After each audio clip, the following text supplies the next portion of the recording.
discussion about location of tournaments, NCAA legislation, EPR. So the agenda is very full.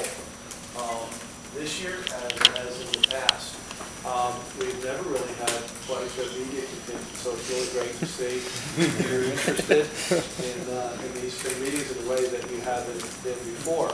I presume that it's probably more related to the topic of expansion, which really is not on our official agenda, although I'll brief the faculty and the athletic directors, coaches to some extent. In fact, we've got about an hour with the full group, and I'll give them a little bit of background on our announcement in December and why we made that announcement. Pretty much for those of you who cover the Big Ten regularly at our football kickoff luncheons or tip-off luncheons, and you know that the first question, or maybe the second question that I'm normally asked is, are you looking at expansion? And for a long time I was able to say it's a back burner issue. In 1990, it was a sort of a surprise expansion with Penn State. Then in the late 90s we had an exploration with Notre Dame, and that was pretty much below the radar screen. It did make it into the news. We acknowledged it at the time. We made contact with them, and we had a great series of exchanges, but ultimately they decided that it was in their institutional best interest to maintain football independence, which I totally respected then and respect now, and understand that orientation. They've been a great member of the Big East, so that has worked for them. And apart from that, we really haven't had much involvement, if any involvement, with expansion. But others have, and I've got a handout which I'll give to you at the end of the day if you like it. But we studied expansion and what's happened around us over the last 20 years. And there's been a lot of changes in Division I. In the last 20 years, I think there have been 71 institutional changes in 1A football. And there have been 252 changes throughout Division I. There are only 3 conferences today that are constructed identically to 20 years ago. The Pac-10, the Ivy League, and the West Coast Athletic Conference. There are about another 5 conferences that have 5 or fewer changes. The Big Ten has had 1, the SEC's had 2, the ACC has had 4, and the MEAC and SWAC have had less than 5. But everyone else has had more than 5 changes. And so there's been a lot of movement in and around Big Ten for the last 20 years. We've been pretty conservative. We think Penn State was a great addition. We think Notre Dame was an appropriate exploration at the time. As most of you know, we've spent an awful lot of time and energy and on trying to develop the Big Ten network. And after that was concluded, it seemed to me and other leaders in the conference that it was a good time to study expansion. And it also seemed to us that given the way expansion was covered, has been covered, the extensiveness of it, and the narratives associated with it, that it was important for us to be transparent about that study.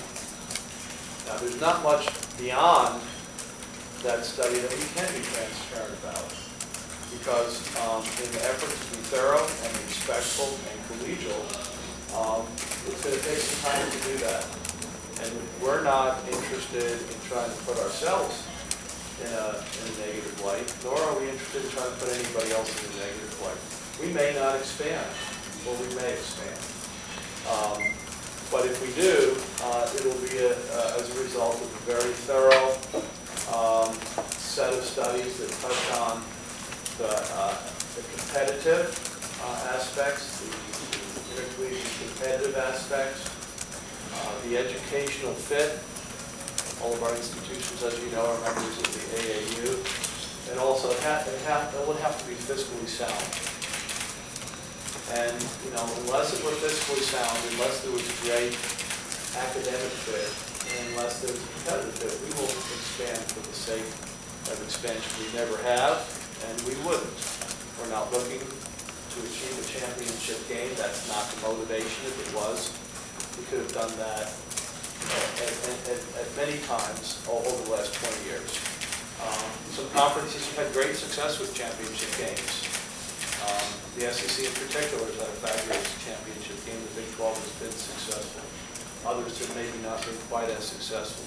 As you know, our coaches proposed that we look at expansion last year, and it was largely on the basis of trying to project football into the month of December. They felt that was a competitive disadvantage. My opinion on that is not all that important, but I understand what you're saying, but in and of itself it's not a reason to expand. It would have to be a wider and broader, more meaningful set of reasons to move forward. We announced in December that our timeline is roughly 12 to 18 months. It continues to be roughly 12 to 18 months. Could it be 19? I hope not. Could it be 11? It may. Could it be 13? But I think 12 to 18 months made sense then. I think it makes sense today. We try to be consistent about it. There have been a lot of reports that I think were premature. It would be a kind way to describe some of the reports. We think that expansion has happened or will happen. It's not likely to. A number of reporters asked me if they should come to our president's meeting on June 6th. I said they'd be welcome. You bring a beer, we'll cook the brats. But there's not. But if you think there'll be any earth-shattering announcements on June 6th, I don't think you'll get them. So that's between you and your editor and expenditure of resources and coverage of the story. That's not me to decide. But you're welcome. The accommodations won't be as comfortable as they are here. It's a tighter fit, but I think we could get something going on part of the line.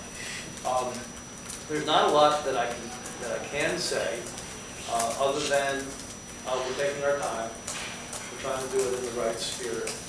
There's been a lot of expansion. I've actually had a lot of experience with expansion outside of the Big Ten, because I was commissioner of the Ohio Valley Conference in 1979 to 1989.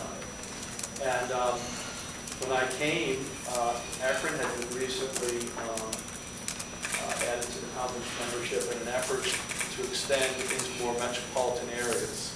We were a school mostly of regional public universities in Tennessee and Kentucky, and so someone decided that Akron was a good fit, and so then Youngstown was added. And it just didn't work. Akron wanted to go to the Mid-American. They thought that was a better fit. And then, therefore, there was Youngstown made less sense. So both Akron and Youngstown came in, then they went out. And then Western Kentucky, which was really the bell cow of the Ohio Valley for many years. Coach Diddle was there. They were one of the all-time winningest programs. And they were the most successful. They did to the Final Four in 1971. The most successful basketball program and a very good regional public university. And they, decided they wanted to go to the Sun Belt. I didn't receive any phone calls from anybody to give me a heads up on it. And then we added Tennessee State, which was the first historically black institution ever to come into a majority white conference, and that was interesting.